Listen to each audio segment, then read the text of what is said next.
Welcome! In front of me I have Polar Grid X2 Pro and I'm gonna show you how to restart this watch.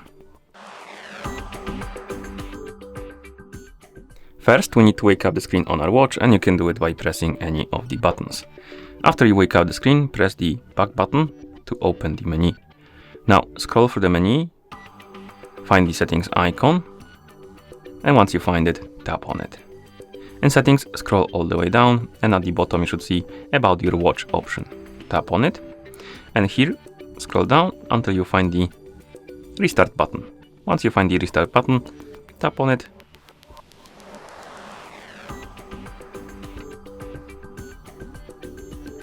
Hello.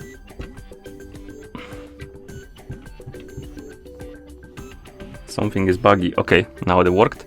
And once you tap on the restart, you need to press the middle button to confirm and wait until the watch is done rebooting. As you can see, we're back in the system, and that's how you restart this watch. Thank you for watching.